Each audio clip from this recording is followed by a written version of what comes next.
ആകാശവാണി പ്രത്യേക വാർത്താ ബുള്ളറ്റിൻ വായിക്കുന്നത് Karthika Vishwambharan.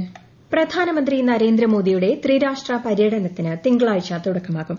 6 ദിവസത്തിനിടെ Indonesia, Australia, New Zealand എന്നീ രാജ്യങ്ങളാണ് പ്രധാനമന്ത്രി സന്ദർശിക്കുക.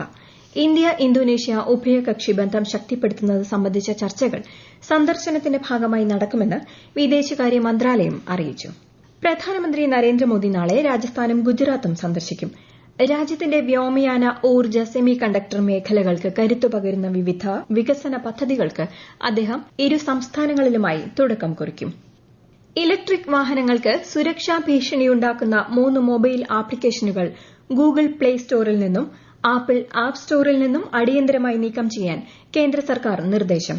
ഇലക്ട്രിക് വാഹനങ്ങളുടെ പ്രവർത്തന നിയന്ത്രണം വിദൂരത്തിരുന്ന് തടസ്സപ്പെടുത്താൻ ഈ ആപ്പുകൾ വഴി സാധിക്കുമെന്ന കണ്ടെത്തലിനെ തുടർന്നാണ് കേന്ദ്രം ഇടപെട്ടത്. സംസ്ഥാനത്ത് മുൻഗണനാ റേഷൻ കാർഡ് അനുവദിക്കുന്നതിനുള്ള മാനദണ്ഡങ്ങൾ പുതുക്കി റിപ്പോർട്ട് നൽകാൻ നിർദ്ദേശം നൽകി ഭക്ഷ്യമന്ത്രി അനൂപ് ജേക്കബ്. നിലവിലുള്ള 2017 ഉത്തരവിൽ കാലോചിതമായ ഭേദഗതി വരുത്താനാണ് സർക്കാർ ലക്ഷ്യമിടുന്നത്. വയനാട് മെഡിക്കൽ കോളേജിനെ മാനന്തവാടിയിൽ തന്നെ നിലനിർത്തുമെന്നും സ്ഥലം ലഭ്യമായില്ലെങ്കിൽ മാത്രമേ മാറ്റത്തെക്കുറിച്ച് ആലോചിക്കുകയുള്ളൂ എന്നും ആരോഗ്യമന്ത്രി കെ മുരളീധരൻ. 1 വർഷത്തിനുള്ളിൽ നടപടിയായില്ലെങ്കിൽ അംഗീകാരം നഷ്ടപ്പെടുമെന്നതിനാൽ ഇത്തരം സാഹചര്യമുണ്ടാകാൻ അനുവദിക്കില്ലെന്നും അദ്ദേഹം പറഞ്ഞു.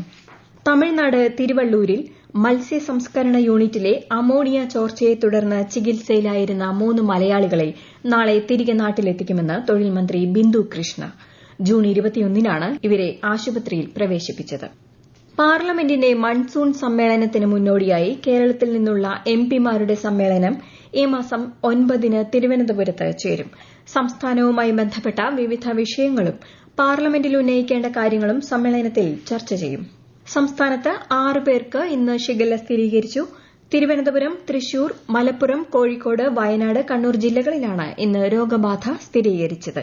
150 പേർക്ക് ഡെങ്കിപ്പനിയും 15 പേർക്ക് എലിപ്പനിയും 10 പേർക്ക് മലേറിയയും സ്ഥിരീകരിച്ചിട്ടുണ്ട്. 11,000-ലേറെ പേർ പനി ബാധിച്ച് വിവിധ ആശുപത്രികളിൽ ഇന്ന് ചികിത്സ തേടി. തിരുവനന്തപുരം ജില്ലയിൽ ഡെങ്കിപ്പനി റിപ്പോർട്ട് ചെയ്യുന്ന സാഹചര്യത്തിൽ ജാഗ്രത പാലിക്കണമെന്ന് ജില്ലാ മെഡിക്കൽ ഓഫീസർ.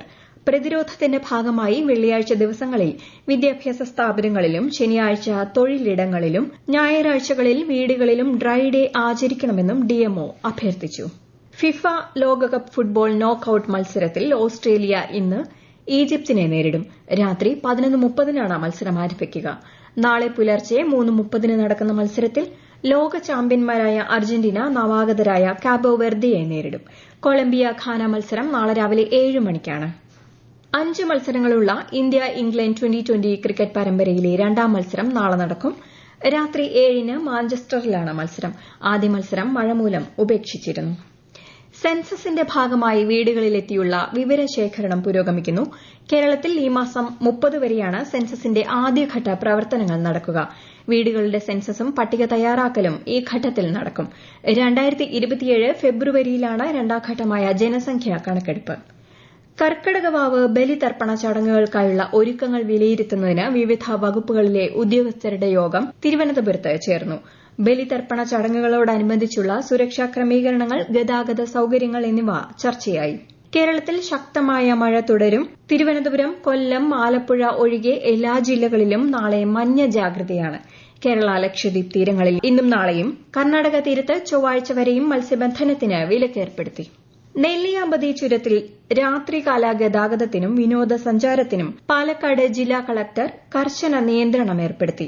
മഴ കനക്കുമ്പോൾ നെല്ലിയാമ്പതി ചുരം റോഡിൽ കനത്ത പാറവീഴ്ചയ്ക്കും മണ്ണിടിച്ചിലിനും സാധ്യത നിലനിൽക്കുന്നതിനാലാണ് ജില്ലാ കളക്ടറുടെ ഉത്തരവ്.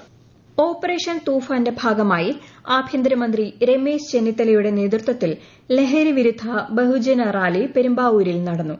ലഹരി വ്യാപനം തടയുന്നതിനായി പെരുമ്പാവൂരിൽ കൂടുതൽ പോലീസിനെ നിയോഗിക്കുമെന്നും സംസ്ഥാനത്ത് തൂഫാൻ സ്പെഷ്യൽ ടാസ്ക് ഫോഴ്സ് രൂപീകരിക്കുമെന്നും അദ്ദേഹം പറഞ്ഞു. മികച്ച പ്രവർത്തനം കാഴ്ചവെച്ച സഹകരണ സ്ഥാപനങ്ങൾക്കുള്ള സംസ്ഥാന അവാർഡുകൾ മന്ത്രി എം ലിജു പ്രഖ്യാപിച്ചു.